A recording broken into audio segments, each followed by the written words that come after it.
ಪ್ರತಿಯೊಬ್ಬರು ಬೆಳಗ್ಗೆ ಎದ್ದಾಗ ನೀರನ್ನು ಕುಡಿಲೇಬೇಕಾ? ಕುಡಿಯೋದ್ರಿಂದ ಏನು ಪ್ರಯೋಜನ? ಆ ರೀತಿ ನೀರನ್ನು ಕುಡಿಯೋದಾದರೆ ತಣ್ಣೀರನ್ನು ಕುಡಿಬೇಕಾ ಅಥವಾ ಬಿಸಿನೀರನ್ನು ಕುಡಿಬೇಕಾ ಅನ್ನೋ ವಿಚಾರಕ್ಕೆ ಸಂಬಂಧಪಟ್ಟಂತೆ ಈ ವಿಡಿಯೋದಲ್ಲಿ ನಾನು ಮಾಹಿತಿಯನ್ನು ನೀಡ್ತೇನೆ. ನೀವಿನ್ನೂ ನಮ್ಮ ಚಾನಲ್ಗೆ ಸಬ್ಸ್ಕ್ರೈಬ್ ಆಗಿಲ್ಲ ಅಂದರೆ ಸಬ್ಸ್ಕ್ರೈಬ್ ಆಗಿ, ಹಾಗೆ ಬೆಲ್ ಬಟನನ್ನು ಪ್ರೆಸ್ ಮಾಡಿ. ಡಾಕ್ಟ್ರಿನ್ ಆಫ್ ಯೋಗದ ಎಲ್ಲ ವಿಡಿಯೋಗಳು ನಿಮಗೆ ಮೊದಲು ತಲುಪುತ್ತೆ. ಇದರ ಒಂದು ಸದುಪಯೋಗವನ್ನು ಪಡ್ಕೊಳ್ಳಿ. ನಮ್ಮ ವಿಡಿಯೋಗಳು ನಿಮಗೆ ಇಷ್ಟ ಆಗಿದ್ದರೆ ಲೈಕ್ ಮಾಡಿ, ಎಲ್ಲರಿಗೂ ಶೇರ್ ಮಾಡಿ. ಎಲ್ಲರಿಗೂ ಈ ಒಂದು ಯೋಗ ಆರೋಗ್ಯದ ವಿಚಾರವಾಗಿ ಎಲ್ಲರಿಗೂ ಅರಿವು ತಿಳುವಳಿಕೆ ತಿಳಿಯುವಂತಾಗಲಿ. ಪ್ರತಿಯೊಬ್ಬ ವ್ಯಕ್ತಿಯು ಬೆಳಗ್ಗೆ ಎದ್ದಾಗ ನೀರನ್ನು ಸಾಧಾರಣವಾಗಿ ಕುಡಿತಾರೆ, ಅಥವಾ ಕೆಲವರು ಇದನ್ನು ಪ್ರತಿನಿತ್ಯ ಅಭ್ಯಾಸವನ್ನಾಗಿ ಕೂಡ ಮಾಡಿಕೊಂಡಿರ್ತಾರೆ. ಈ ನೀರನ್ನು ಕುಡಿಯೋದು ಏನಕ್ಕೆ ಕುಡಿಬೇಕು ಅನ್ನೋದನ್ನು ಮುಖ್ಯವಾಗಿ ನೋಡೋದಾದರೆ, ನಾವು ರಾತ್ರಿ ಊಟವನ್ನು ಮಾಡಿ ಮಲಗಿದ ನಂತರ ಪಚನ ಕ್ರಿಯೆ ಪ್ರಾರಂಭ ಆಗುತ್ತೆ. ಸೊ ಮಲಗಿದಂಥ ಕೆಲವೊಂದು ಸಂದರ್ಭದಲ್ಲಿ ಅನ್ನನಾಳ ಏನಿರ್ತದೆ ಜಠರದಿಂದ ಮೇಲಕ್ಕೂ ಕೂಡ ಕೆಲವೊಂದು ಸತಿ ನೀರು ಅಥವಾ ಆಹಾರ ಅಥವಾ ಎರಡೂ ಮಿಕ್ಸ್ ಆಗಿ ಕೂಡ ಗಂಟಲುವರೆಗೂ ಕೂಡ ಕೆಲವೊಂದು ಬಾರಿ ಬಂದಿರುವಂಥ ಸಾಧ್ಯತೆ, ಅಂದರೆ ನಾವು ಲೆಫ್ಟ್ ಅಥವಾ ರೈಟಿಗೆ ಒಳ್ಳೆದಾಗ ಅಥವಾ ಮಲಗಿದಾಗ ಬೋರ್ಲಾಗಿ ಮಲಗಿದಾಗ ಅಂಥ ಸಂದರ್ಭಗಳಲ್ಲೂ ಕೂಡ ಬರುವ ಸಾಧ್ಯತೆಗಳಿರುತ್ತೆ. ಸೊ ಅನ್ನನಾಳ ಏನಿರುತ್ತೆ, ಅನ್ನನಾಳದಿಂದ ಕೆಳಗಡೆ ಏನಿರ್ತದೆ ಆ ಒಂದು ಇದರಲ್ಲೇ ಆಗ್ಬೋದು ಅಥವಾ ಜಠರದಲ್ಲೇ ಆಗಿರ್ಬೋದು, ಆ ಕೆಲವೊಂದು ನಾವು ಪದಾರ್ಥಗಳನ್ನು ಏನು ತಿಂದಿರ್ತೀವಿ, ಊಟವನ್ನು ಏನು ಸೇವನೆ ಆಹಾರ ಪದಾರ್ಥಗಳನ್ನು ಏನು ತೊಗೊಂಡಿರ್ತೀವಿ, ಅದು ಕೆಲವೊಂದು ಅಂಟ್ಕೊಂಡಿರ್ತದೆ. ಅಂಥ ಸಂದರ್ಭದಲ್ಲಿ ನಾವು ನೀರನ್ನು ಕುಡಿದಂಥ ಸಂದರ್ಭದಲ್ಲಿ ಅದು ಕ್ಲೀನಾಗಿ ಹೋಗುತ್ತೆ. ಮತ್ತು ಹೊಸದಾಗಿ ಆಹಾರ ಪದಾರ್ಥಗಳನ್ನು ನಾವು ತಗೊಂಡಾಗ ಅದಕ್ಕೆ ಅದು ಮಿಕ್ಸ್ ಆಗೋದಿಲ್ಲ. ಸೊ ಹಾಗಾಗಿ ಈ ರೀತಿ ಮಾಡೋದ್ರಿಂದ ಇಂದಿನ ದಿನದ ಒಂದು ಆಹಾರ ಏನಿರುತ್ತೆ ಅದು ಆ ಒಂದು ಜಠರದಲ್ಲಾಗಿರ್ಬೋದು, ಮತ್ತು ಸಣ್ಣ ಕರಳು ದೊಡ್ಡ ಸಣ್ಣ ಕರಳಿನಲ್ಲೇ ಆಗಿರ್ಬೋದು ಅಂಟುಕೊಂಡಿರುವಂಥದ್ದು ಹೋಗುತ್ತೆ. ಅದರಲ್ಲೂ ಮುಖ್ಯವಾಗಿ ಈ ಮೆಣಸಿನಕಾಯಿ ಸಿಪ್ಪೆಗಳಾಗಿರ್ಬೋದು, ಈ ಥರದವು ಅಂಟ್ಕೊಂಡಾಗ ಅದೇನಾಗುತ್ತೆ, ಅಲ್ಲಿ ಅಲ್ಸರ್ ಆಗುವಂಥ ಸಾಧ್ಯತೆಗಳು ಕೂಡ ಇರ್ತವೆ, ಕರಳಿನ ಅಲ್ಸರ್ ಆಗುವಂಥದ್ದು. ಸೊ ಹಾಗಾಗಿ ಕೆಲವೊಂದು ತುಂಬ ಉಪಯೋಗ ಅಂಥದ್ದು ಇರುತ್ತೆ ಅಂತಂದರೆ, ಈ ಇಂದಿನ ಒಂದು ಆಹಾರ ಅದು ಅದರ ಒಂದು ಟೈಮ್ ಎಕ್ಸ್ಪೈರಿ ಆಗ್ತಾ ಬರ್ತಾ ಇರ್ತದೆ. ಅದು ಅಲ್ಲೇ ಉಳ್ಕೊಂಡಿದ್ರೆ ಅದು ಮತ್ತೆ ಹೊಸ ಆಹಾರನೂ ಬರ್ತಾ ಇರ್ತದೆ. ಆ ಪದಾರ್ಥಗಳು ಉಳ್ಕೊಳ್ಳೋದ್ರಿಂದ ಅಲ್ಲಿ ಗ್ಯಾಸ್ಟ್ರಿಕ್ ಆಗುವ ಸಾಧ್ಯತೆಗಳು ಹೆಚ್ಚಿರ್ತದೆ.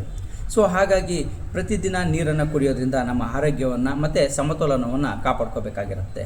ಸೊ ಇನ್ನೂ ಒಂದು ಅಂಶ ಅಂತಂದರೆ, ನಾವು ನೀರನ್ನು ಕುಡಿಯೋದ್ರಿಂದ ನಮ್ಮ ಒಂದು ಬಾಡಿಗೆ ಏನು ಬೇಕಾಗಿರುತ್ತೆ ನೀರು, ಅಂದರೆ ನಾವು ಇಂದಿನ ದಿನ ಕುಡಿದಿರ್ತೀವಿ ಮತ್ತು ಬೆಳಿಗ್ಗೆವರೆಗೂ ನೀರನ್ನು ಕುಡಿದಿರೋದಿಲ್ಲ. ಸೊ ಹಾಗಾಗಿ ನೀರಿನ ಅವಶ್ಯಕತೆ ಇರುತ್ತೆ. ಸೊ ಹಾಗಾಗಿ ಬೆಳಗ್ಗೆ ನೀರನ್ನು ಕುಡಿಯೋದ್ರಿಂದ ಕರಳಲ್ಲಿ ಅಥವಾ ಜಠರದಲ್ಲಿ ಅಂಟುಕೊಂಡಿರುವ ಆಹಾರವನ್ನು ಶುದ್ಧವಾಗುತ್ತೆ. ಮತ್ತು ಮೆಣಸಿನಕಾಯಿ ಸಿಪ್ಪೆಗಳು ಈ ಥರ ಒಂದು ಖಾರವಾದಂಥ ಒಂದು ಅಂಶಗಳಿಗೆ ಸಂಬಂಧಪಟ್ಟದ್ದು ಏನೇ ಕರಳಲ್ಲಿ ಅಂಟ್ಕೊಂಡಿರ್ತದೆ ಅದು ಕೂಡ ಕ್ಲಿಯರಾಗಿ ಮುಂದೆ ಸಾಗುತ್ತೆ. ಮತ್ತು ನಮ್ಮ ಬಾಡಿಗೆ ನೀರಿನ ಅಂಶ ಏನು ಬೇಕಾಗಿರುತ್ತೆ ಅದು ಕೂಡ ಸಿಕ್ಕತ್ತೆ. ಅದರಲ್ಲೂ ಅತಿ ಮುಖ್ಯವಾಗಿ ಬೇಸಿಗೆಯಲ್ಲಂತೂ ಅತಿ ಅವಶ್ಯಕ. ಯಾಕೆಂದರೆ ಹಿಂದೆ ನೀರು 8-10 ಗಂಟೆಗಳ ಹಿಂದೆ ಕುಡಿದಂಥ ನೀರು ಮತ್ತು ಈಗ ನೀರು ಬೇಕಾಗಿರುತ್ತೆ. ಸೊ ಹಾಗಾಗಿ ಬೆಳಗ್ಗೆ ಎದ್ದಾಗ ನೀರನ್ನು ಕುಡಿಯೋದು ನಮ್ಮ ಒಂದು ಆರೋಗ್ಯ ಸಮತೋಲನವನ್ನು ಕಾಪಾಡಿಕೊಳ್ಳೋ ವಿಚಾರಕ್ಕೆ ಸಂಬಂಧಪಟ್ಟಂತೆ ಅತಿ ಮುಖ್ಯವಾಗಿರುತ್ತೆ. ಮತ್ತು ಇನ್ನೂ ಕೆಲವೊಂದು ಆಹಾರಗಳು ಪಚನ ಕ್ರಿಯೆ ಆಗದೆ ಅಥವಾ ಗಡಸಾಗಿ ಇರುವಂಥ ಆಹಾರಗಳು ಕೂಡ ಪಚನ ಆಗಲಿಕ್ಕೆ ನೀರಿನ ಅಗತ್ಯ ಹೆಚ್ಚಿಗೆ ಬೇಕಾಗಿದ್ದರೂ ಕೂಡ ಅಂಥ ಸಂದರ್ಭದಲ್ಲಿ ನೀರನ್ನು ಒದಗಿಸ್ದಂಗೆ ಆಗುತ್ತೆ. ಜೊತೆಗೆ ಅದು ಮುಂದೆ ಸಾಗಲಿಕ್ಕೆ ಅಂಥ ಜೀರ್ಣ ಆಗಿರುವಂಥ ಆಹಾರ ಮುಂದೆ ಸಾಗೋದಕ್ಕೆ ಕೂಡ ಅದು ಅತಿ ಅವಶ್ಯಕವಾಗಿರುತ್ತೆ. ಕೆಲವೊಂದು ಬಾರಿ ರಾತ್ರಿ ಊಟವನ್ನು ಮಾಡಿದಂಥ ಸಂದರ್ಭದಲ್ಲಿ ಆಹಾರ ಸರಿಯಾಗಿ ಬೆಳಿಗ್ಗೆ ಆದರೂ ಇನ್ನೂ ಜೀರ್ಣ ಆಗದೇ ಇದ್ದಂಥ ಸಂದರ್ಭದಲ್ಲಿ ಅದಕ್ಕೆ ಹೆಚ್ಚಿನ ಒಂದು ನೀರಿನ ಅವಶ್ಯಕತೆ ಇರುತ್ತೆ. ಸೊ ಅಂಥ ಸಂದರ್ಭದಲ್ಲೂ ಕೂಡ ನಾವು ಬೆಳಗ್ಗೆ ನೀರನ್ನು ಕುಡಿಯೋದ್ರಿಂದ ಉಪಯುಕ್ತ ಆಗಿರುತ್ತೆ. ಈ ನೀರನ್ನು ಎಷ್ಟು ಪ್ರಮಾಣದಲ್ಲಿ ಕುಡಿಬೇಕು ಅನ್ನೋದನ್ನ ನೋಡೋದಾದರೆ, ಸಾಧಾರಣವಾಗಿ ಒಂದು 1/4 ಲೀಟ್ರಿಂದ ಅರ್ಧ ಲೀಟ್ರು ನೀರು ಕನಿಷ್ಠವಾಗಿ ಕುಡಿಬೇಕು. ಕೆಲವರು 1 ಲೀಟ್ರು ಅಷ್ಟು ಕೂಡ ನೀರನ್ನು ಕುಡಿಯುವಂಥವ್ರು ಇರ್ತಾರೆ. ಸೊ ಕುಡಿಬೋದು, ಆದರೆ ಅವರ ಒಂದು ಬಾಡಿ, ಅಂದರೆ ಅವರು ಯಾವ ರೀತಿ ಇರ್ತಾರೆ ಅದಕ್ಕೆ ಸಂಬಂಧಪಟ್ಟಂತೆ ಸಾಕು. ಸಾಧಾರಣವಾಗಿ ಇರುವಂಥವರು ಕನಿಷ್ಠ ಒಂದು ಅರ್ಧ ಲೀಟ್ರ್ ನೀರನ್ನಾದರೂ ಬೆಳಗ್ಗೆ ಎದ್ದು ಕುಡಿಯೋದು ಅತಿ ಮುಖ್ಯವಾಗಿರುತ್ತೆ. ಈ ನೀರನ್ನು ಬಿಸಿ ನೀರಾಗಿ ಕುಡಿದ್ರೆ ಒಳ್ಳೆಯದಾ ಅಥವಾ ತಣ್ಣೀರಾಗಿ ಕುಡಿದ್ರೆ ಒಳ್ಳೆಯದಾ ಅನ್ನೋದಕ್ಕೆ ನೋಡೋದಾದರೆ, ಎರಡೂ ಕೂಡ ತೊಂದರೆ ಇಲ್ಲ. ಆದರೆ ಬಿಸಿ ನೀರು ಅಂದರೆ ತುಂಬ ಬಿಸಿಯಾಗಿ ನೀರನ್ನು ಕುಡಿಬಾರ್ದು. ಅಂದರೆ ಉಗುರು ಬೆಚ್ಚಗೆ ನೀರನ್ನು ಮಾಡಿಕೊಂಡು ಕುಡಿದ್ರೆ ಒಳ್ಳೆಯದು. ತಣ್ಣೀರಿಗಿಂತ ಉಗುರು ಬೆಚ್ಚಿನ ನೀರು ಉತ್ತಮ.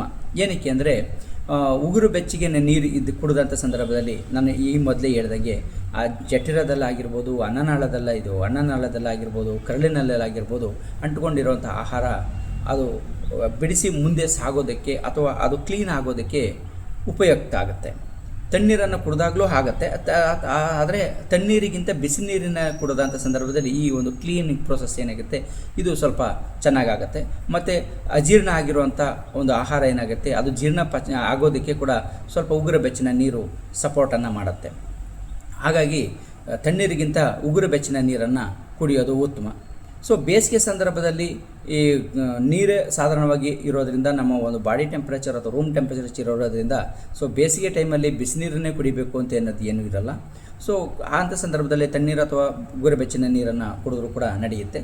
ಸಾಧಾರಣವಾಗಿ ಒಂದು ಅರ್ಧ ಲೀಟ್ರ್ ನೀರನ್ನು ಕನಿಷ್ಠ ಮಿನಿಮಮ್ ತುಂಬ ಜಾಸ್ತಿ ನನಗೆ ಕುಡಿಯೋಕ್ಕಾಗ್ತಾಯಿಲ್ಲ, ನಾನು ಈಗ ಪ್ರಾರಂಭವನ್ನು ಮಾಡ್ತಾಯಿದ್ದೀನಿ ನೀರನ್ನು ಕುಡಿಯೋದಕ್ಕೆ ಅಂತನವರು ಅಟ್ಲೀಸ್ಟ್ ಒಂದು 1/4 ಲೀಟ್ರ್ ನೀರನ್ನಾದರೂ ಬೆಳಿಗ್ಗೆ ಎದ್ದು ಕುಡಿದ್ರೆ ಆರೋಗ್ಯಕ್ಕೆ ತುಂಬ ಅನುಕೂಲವಾಗಿರುತ್ತೆ. ಸೊ ಹಾಗಾಗಿ ಬೆಳಗ್ಗೆ ಎದ್ದಾಗ ನೀರನ್ನು ಕುಡಿಯುವ ಅಭ್ಯಾಸನ ಮಾಡ್ಕೊಳ್ಳೋದು ತುಂಬ ಮುಖ್ಯವಾಗಿರುತ್ತೆ. ನಿಮ್ಮ ಆರೋಗ್ಯನೂ ಕೂಡ ಕಾಪಾಡಿಕೊಳ್ಳೋದಕ್ಕೆ ಒಂದು ಒಳ್ಳೆಯ ಒಂದು ಅವಕಾಶ ಇರುತ್ತೆ. ಈ ಒಂದು ಅಭ್ಯಾಸವನ್ನು ಪ್ರತಿಯೊಬ್ಬರು ಮಾಡಿಕೊಂಡ್ರೆ ನಿಮ್ಮ ಆರೋಗ್ಯದಲ್ಲೂ ಕೂಡ ಒಂದು ಗುಡ್ ಬೆಳವಣಿಗೆ, ನಿಮ್ಮ ಜೀರ್ಣಕ್ರಿಯೆಗೆ ಸಂಬಂಧಪಟ್ಟಂತೆ ನಿಮ್ಮ ಏನು ಆಹಾರವನ್ನು ತಗೊಂಡಿರ್ತೀರಿ ಅದು ಜೀರ್ಣ ಆಗೋದಕ್ಕೆ ಸಂಬಂಧಪಟ್ಟಂತೆ ನಿಮ್ಮ ಜೀರ್ಣಕ್ರಿಯೆ ಸಮಸ್ಯೆಗಳು ಏನಿದೆ ಅದು ಸಾಧ್ಯ ಆದಷ್ಟು ಕಡಿಮೆ ಆಗೋದಕ್ಕೆ ಈ ನೀರನ್ನು ಕುಡಿಯುವ ಅಭ್ಯಾಸದಿಂದ ಸಾಧ್ಯ ಆಗುತ್ತೆ.